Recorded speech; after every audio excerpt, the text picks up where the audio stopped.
જય સ્વામિનારાયણ. વાલા વિદ્યાર્થીઓ, ભાવ વધારો અને ગ્રાહક જાગૃતિ આ પાઠની ચર્ચા ચાલુ છે. એમાં આજે એક મહત્ત્વનો મુદ્દો ગ્રાહકોના અધિકાર અંગેના કાયદાની ચર્ચા કરીશું.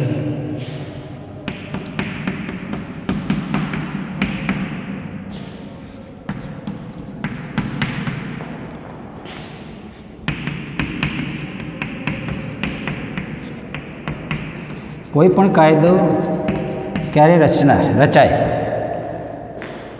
કાયદાની રચના ક્યારે થાય?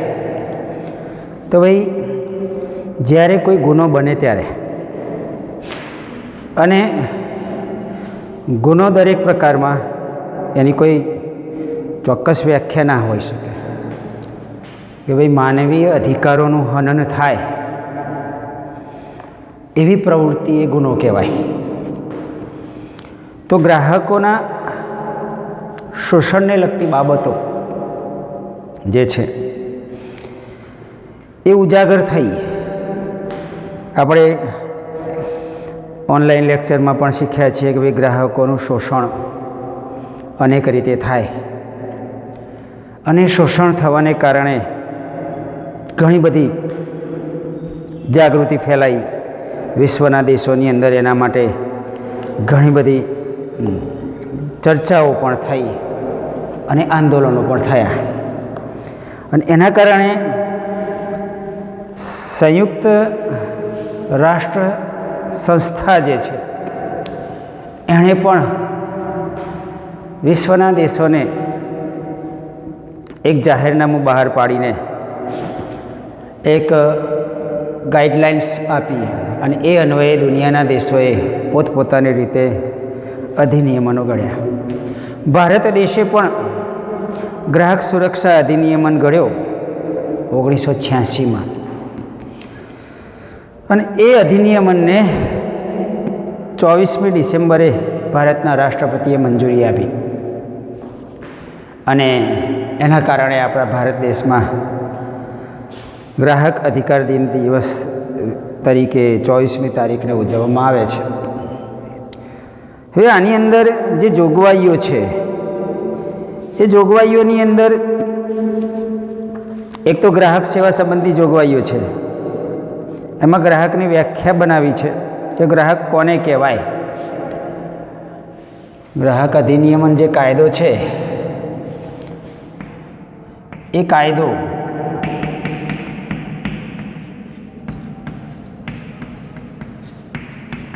ઓગણીસો 86માં ઘડવામાં આવ્યો, અને એમાં ગ્રાહક એટલે શું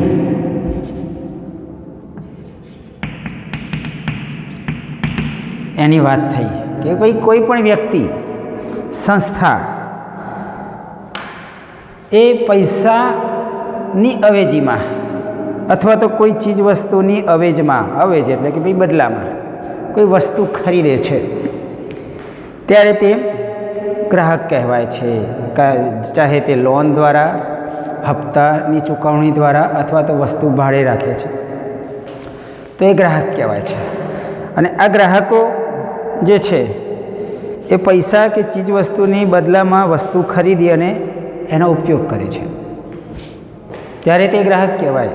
વિનામૂલ્યે સેવા પૂરી પાડવામાં આવતી હોય, અથવા તો વિનામૂલ્યે કોઈ સેવા વસ્તુની ખરીદી ના કહેવાય, વસ્તુ પ્રાપ્ત કરી હોય તો એ ગ્રાહક ના કહેવાય. એ ગ્રાહક સુરક્ષા અધિનિયમનમાં એને ગ્રાહક કહેવામાં આવતો નથી. પણ તમે એનું મૂલ્ય ચૂકવો છો અને બદલામાં સેવા મેળવો છો તો તે ગ્રાહક કહેવાય.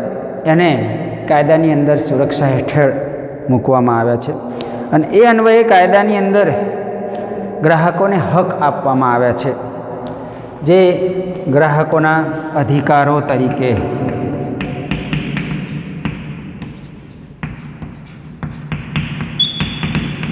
ઓળખવામાં આવે છે.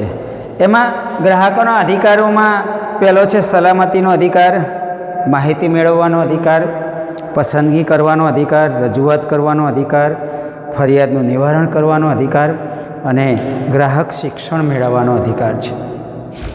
પહેલું સલામતીનો અધિકાર કે ભાઈ ગ્રાહક દ્વારા જે કોઈ પણ ચીજ વસ્તુ ખરીદવામાં આવી છે એ ચીજ વસ્તુથી એને સંપૂર્ણ સલામતી હોવી જોઈએ. એને જાનને એના જીવને નુકસાન કરે એવી વસ્તુ ના હોવી જોઈએ. જોખમકારક વસ્તુ એના આરોગ્યને હાનિ કરતા હોય અથવા તો એ ચીજ વસ્તુથી એને આર્થિક નુકસાન ન થાય એવી વસ્તુ ગ્રાહકને પૂરી પાડવી.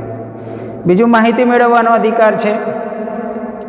જેમ કે કોઈ ગ્રાહક વસ્તુ ખરીદવા જાય તો એને એ વસ્તુ એ પ્રોડક્ટની સંપૂર્ણ માહિતી મળવી જરૂર છે. દરેક ગ્રાહકને કોઈ માહિતી હોય એવું શક્ય નથી. તમે કોઈ પણ ઇલેક્ટ્રોનિક વસ્તુ ખરીદવા જાઓ, ફ્રીજ, ટીવી કે મોબાઈલ કંઈ પણ ખરીદો છો તો એનો ઉપયોગ કંઈ દરેક ગ્રાહકને એનો ઉપયોગ આવડતો નથી તો એના માટે એને એક બુકલેટ આપી હોય છે. તમે વસ્તુ ખરીદતા હશો તો એની અંદર બુકલેટ હોય. ભારતની જે માન્ય ભાષાઓ છે અંગ્રેજી, હિન્દી, ગુજરાતી, બંગાળી, આ બધી જુદી જુદી ભાષાઓમાં એની માહિતી આપેલી હોય છે.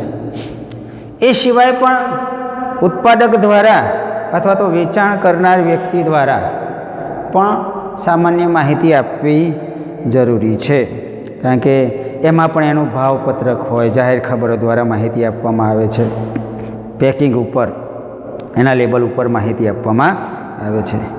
બીજું કે પસંદગી કરવાનો અધિકાર છે. હરીફાઈનો સમયગાળો છે અને હરીફાઈને કારણે એક જ પ્રકારની વસ્તુઓ વિવિધ કંપનીઓ દ્વારા ઉત્પાદિત કરવામાં આવતી હોય છે. તો એને કઈ વસ્તુ ખરીદ્યા પછી એને સંતોષ મળશે અથવા તો કઈ વસ્તુની કિંમત એને પરવડે છે એ એને પસંદગી ઉપર છે. અને જે પસંદગી કરે એ વસ્તુ જ એને આપવી એ આનો અધિકાર છે. ને પછી બીજું છે રજૂઆત કરવાનો અધિકાર કે ભાઈ કોઈ પ્રોડક્ટ ખરીદ્યા પછી એને કોઈ પણ સમસ્યા હોય તો એ સમસ્યાની રજૂઆત ક્યાં કરવી, તો એના માટે પણ સુવિધાઓ હોય છે. છેવટે ગ્રાહક સુરક્ષા મંડળોમાં પણ એ રજૂઆત કરી શકે છે. એના માટે બિનરાજકીય, બિનધંધાકીય યોજનાઓ અથવા તો બિનધંધાકીય અથવા તો બિનરાજકીય કેન્દ્રો દ્વારા આવા ગ્રાહક સુરક્ષા મંડળોની રચના થઈ છે. અને એમાં તે રજૂઆત કરી શકે છે. અને એની રજૂઆત જે છે, એની ફરિયાદ છે, ફરિયાદનું નિવારણ કરવાનો અધિકાર છે. એને જે શોષણ થયું હોય અથવા તો નુકસાન થયું હોય એ નુકસાની પેટે એ વળતર લેવા માટે જે ફરિયાદ કરે છે તે ફરિયાદનું નિવારણ કરવાની પણ જોગવાઈ આ ગ્રાહક સુરક્ષા અધિનિયમની અંદર કરવામાં આવી છે. અને બીજું શિક્ષણ મેળવવાનો અધિકાર છે. શિક્ષણ એટલે કે ભાઈ ગ્રાહકોને આ કાયદા દ્વારા કયા કયા લાભ થશે એ લાભનું શિક્ષણ એને મળવું જોઈએ. એના માટે ગ્રાહક શોષણ જે છે એ કઈ રીતે થાય છે, કયા અજ્ઞાનને કારણે, ગ્રાહકોનું અજ્ઞાન, એના વિસ્તારમાં એની જાગૃતિનો અભાવ હોય તો વિવિધ જુદી જુદી સંસ્થાઓ દ્વારા સેમિનાર ભરવામાં આવે છે. મિટિંગો દ્વારા, ચર્ચા સ્વભાવો દ્વારા અથવા તો વાર્તાલાપો દ્વારા પણ એને શિક્ષણ મળે. અને શાળા અને કોલેજોની અંદર પણ અભ્યાસક્રમોમાં એને આવરી લેવામાં આવે તો દેશના નાગરિકો કે જે ગ્રાહક તરીકે કોઈ દુકાનમાં કે કોઈ સંસ્થામાં ખરીદી કરવા જાય છે તો એને પૂરેપૂરી માહિતી હોય છે. અને હવે પ્રજા જાગૃત છે અને જાગૃતિને, લોકજાગૃતિને કારણે ગ્રાહકો પણ જાગૃત થયા છે. આ જે કાયદો છે એ કાયદાને કારણે આ બધી અધિકારો પ્રાપ્ત થયા છે. હવે અધિકારની સાથે સાથે ગ્રાહકોની ફરજો પણ છે કે ભાઈ ગ્રાહકોની કઈ કઈ ફરજો, ગ્રાહકોની ફરજો છે કે ભાઈ જો તમારે અધિકાર મેળવવા હોય તો એની સામે આપણી ફરજ પણ છે. બંધારણમાં દરેક નાગરિકને અધિકાર મળ્યા છે. મૂળભૂત 6 અધિકાર છે. તો એ 6 અધિકારની સામે ફરજો પણ આપેલી છે. કોઈ પણ અધિકાર આપણે મેળવવા માટે એની ફરજ પણ નિભાવવી જરૂરી છે. અને એ ફરજોની અંદર દરેક ગ્રાહકે જ્યારે ચીજવસ્તુ ખરીદવી કરવી હોય છે ત્યારે સરકાર દ્વારા પ્રમાણિત ચીજવસ્તુઓ ખરીદવી જોઈએ. એની બ્રાન્ડ, એનું નામ, એનું એડ્રેસ, સરનામું, દરેક વસ્તુ માહિતી મેળવવી જોઈએ. ખરીદી કરતી વખતે વસ્તુની જ્યારે પસંદગી કરો ત્યારે બુદ્ધિપૂર્વકની પસંદગી કરવી જોઈએ, છેતરાવું ના જોઈએ. અને ગ્રાહક ખરીદી કરતી વખતે કોઈ પણ વસ્તુ ખરીદો છો તો એનું પાકું બિલ લેવાનો આગ્રહ રાખવો જોઈએ. એનો વોરંટી કાર્ડ, ગેરંટી કાર્ડ જે કંઈ પણ હોય એ લેવાનો આગ્રહ રાખવો જોઈએ. અને સ્વૈચ્છિક ગ્રાહક સેવા મંડળો જે છે એના દ્વારા જે કંઈ પણ સંગઠનો રચાય છે, જે કંઈ પણ લડતો લેવાય છે, ફરિયાદો થતી હોય છે, એનો અભ્યાસ કરવો જોઈએ. અને એના આધારે ગ્રાહક પોતાના થતા શોષણનો વિરોધ કરી શકે છે. બીજું, મૌખિક અથવા લેખિત સ્વરૂપમાં તમારે ફરિયાદ કરો તો તમને લાભ મળે. ગ્રાહક કોઈ વસ્તુથી છેતરાય છે અને છેતરાયા પછી એ ફરિયાદ નથી કરતો તો આ અધિકાર નકામો બની જાય છે. તમે ફરિયાદ યોગ્ય જગ્યાએ કરી અને એનું યોગ્ય આયોજન કરો તો તમને આ ગ્રાહક સુરક્ષા અધિકાર અન્વયે એની જોગવાઈ પ્રમાણે તમને લાભ મળે છે. પછી ફરિયાદ જ ના કરો અને ફરિયાદને સહન કરો તો ગ્રાહકનું શોષણ વધારે ને વધારે થવાનું છે. બીજું કે વસ્તુ ખરીદ કરતી વખતે એ વસ્તુનું વજન છે, એનો ભાવ, એ નકલી છે કે અસલી છે એની ચકાસણી કરવી જોઈએ.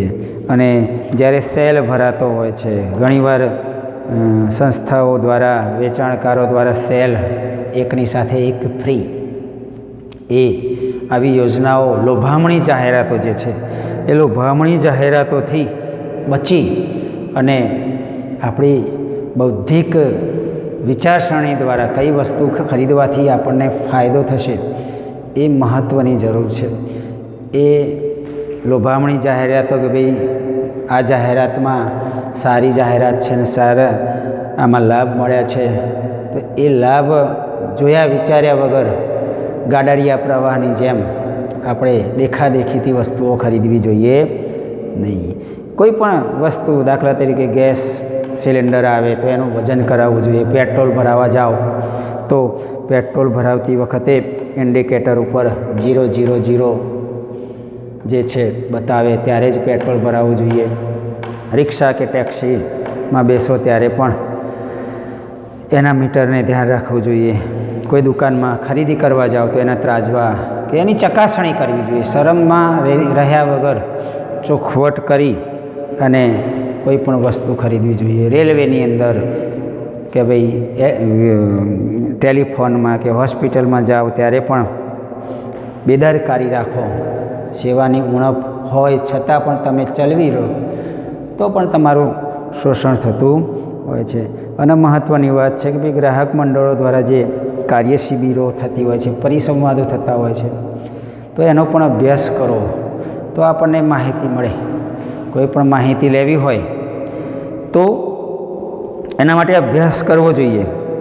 અને એ અભ્યાસ ના કરીએ તો આપણને કોઈ પણ માહિતી મળતી નથી. એટલે ગ્રાહક સુરક્ષા મંડળો અથવા તો જે સંસ્થાઓ છે એ સંસ્થાઓ દ્વારા જે કંઈ પણ આયોજનો થાય છે એ આયોજનોનો અભ્યાસ કરવો જોઈએ.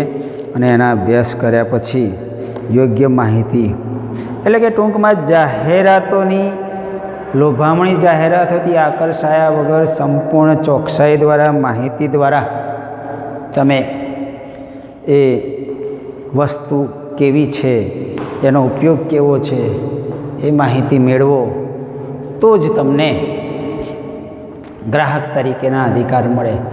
બાકી તો પછી ગાડરિયા પ્રવાહની જેમ એક ભાઈએ વસ્તુ ખરીદી તો હું પણ વસ્તુ એવી જ લાવું, ભલે ને આપણા ઉપયોગમાં ના આવતી હોય તો પણ લાવીએ અને ઘરમાં મૂકી દઈએ તો બિન યોજનાકીય ખર્ચાઓ થાય. બિન ઉત્પાદકીય ખર્ચાઓ થાય અને તમને એનું વળતર મળે નહીં તો એનું શોષણ થાય. એટલે શોષણ ન થાય એ રીતે આપણે આ વસ્તુઓ ખરીદવી જોઈએ.